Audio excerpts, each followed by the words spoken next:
Thanks for watching. Don't forget to like, comment, share and subscribe to Mufti Tariq Masood, famous scholar. اچھا یہ جو ابھی واقعہ ہوا ہے نا ماضی میں ہوٹل میں کوئی تھے کوئی سیاستدان کچھ قابل اعتراض حالت میں پکڑے گئے ہیں, میں ان لوگوں سے پوچھتا ہوں کہ وہ جو ایک مولانا ٹائپ کے جو تھے, مفتی میں ان کو نہیں کہتا, مفتی آج کل ہر دوسرے آدمی کے نام کے ساتھ لگا ہوا ہے, ان کے ساتھ جو کچھ ہوا اس پہ تو آپ نے بڑا اچھالا اس کو, اور یہ جو پکڑے گئے ہیں اس پہ کیسے ہیں بالکل خاموش, تو یہ ناانصافی ہے. دوسری بات یہ کہ جب بھی ایسی کوئی ویڈیو کسی کی لیک ہوا کرے تو جو کرنے والا ہے اس کو تو ملامت کرو, لیکن جنہوں نے خفیہ کیمرے لگائے ہوئے ہیں نا وہ بھی قابل ملامت ہیں. ہوٹل پہ جب کوئی آدمی جاتا ہے چاہے وہ زنا ہی کر رہا ہو تو شریعت میں کسی کے جرم کو چھپانے کا حکم ہے, اس کو شائع کرنے کی اجازت نہیں ہے. اب جس نے بھی ہوٹل لیا ہوگا اس نے ہوٹل والے پر اعتماد کیا ہے کہ میں یہاں آرام سے رہوں گا.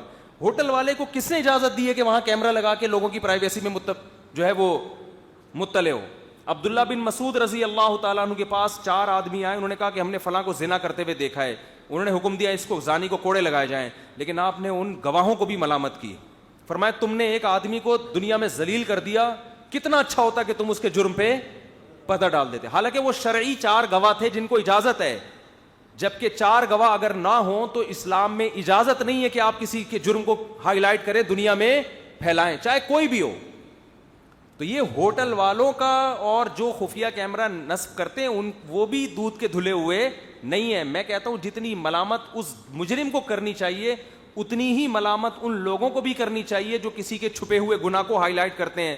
وجہ اس کی یہ ہے کہ اس سے انسان جب توبہ کرتا ہے نا بعد میں تو اللہ معاف کر دیتا ہے, لیکن اس کا گناہ اگر لوگوں کے سامنے چلا گیا تو لوگ اس کو معاف نہیں کرتے. کتنے ہی بڑے سے بڑا گناہ ہو, توبہ کا دروازہ اللہ نے موت تک کھولا ہوا. ہم نے بڑے بڑے گناہگاروں کو سچی توبہ کرتے ہوئے دیکھا ہے, ایسے پلٹ جاتے ہیں, لیکن جب جرم دنیا کے سامنے چلا گیا, ویڈیوز لیک ہو گئیں, اس کا نقصان کیا ہوتا ہے؟ ایک تو وہ مایوس ہو جاتا ہے, اس کے لیے اب توبہ کرنا مشکل, وہ کہتا ہے میں بدنام تو ہو گیا. دوسری بات اگر وہ توبہ کر بھی لے لوگ اس کو عزت دینے کے لیے تیار نہیں ہوتے. اور تیسرا جو سب سے خطرناک کام ہے, جب گناہ معاشرے میں اس طرح لیک ہوتے ہیں اس سے گناہوں کی نفرت لوگوں کے دلوں میں ختم. سمجھ رہے ہو؟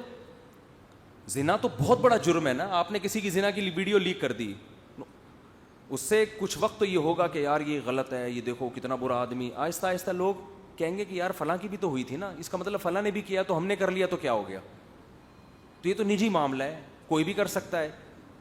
علماء اس کی مثال ایسے دیتے ہیں جیسے کسی نے بیچ سڑک پہ قضائے حاجت کر کے گن ڈال دیا, اس میں غلط کیا نا, اس نے اس سے غلط وہ کر رہا ہے جو ڈنڈی سے اس گندگی کو پوری روڈ پہ پھیلا رہا ہے.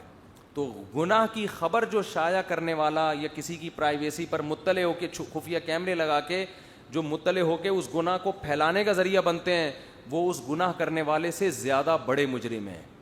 سمجھتے ہو بات کو؟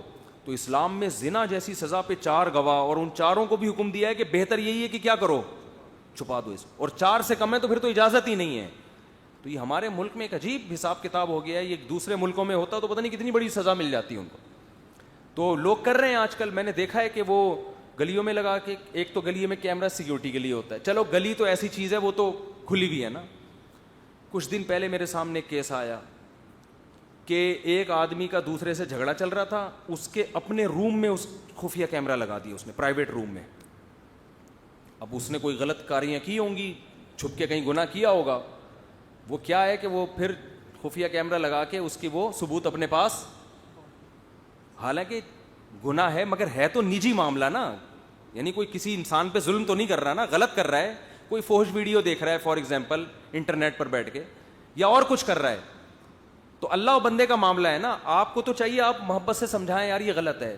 کیا کیا کہ اس دشمنی میں اس کی ویڈیو بنا لی چھپ کے, اب اس کو بلیک میل کرتے پھر رہے ہیں.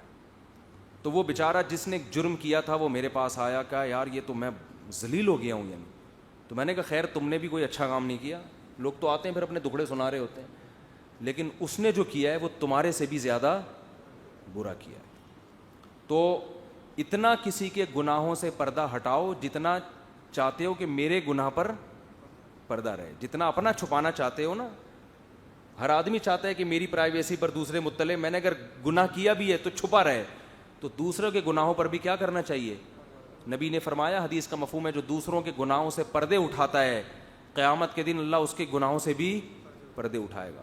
تو آخرت کا جب تک خوف نہ ہو تو یہ سارے کام ہوتے ہیں. بات کو میں جلدی اب سمیٹ کے ختم کرتا ہوں. تو اصل بات یہاں سے چل رہی تھی کہ ان کے دل میں آخرت کا خوف تھا, حضرت خولہ کے دل میں, تو کیا کچھ کروا دیا ان سے. دیکھو پھر کیسی آیتیں نازل ہو گئیں. تو قرآن بار بار آخرت کا کیوں کہہ رہا ہے کہ بھائی جب تک آپ آخرت کا خوف نہیں ہوگا اس وقت تک انسان کا بچہ نہیں بنے گا. تو میں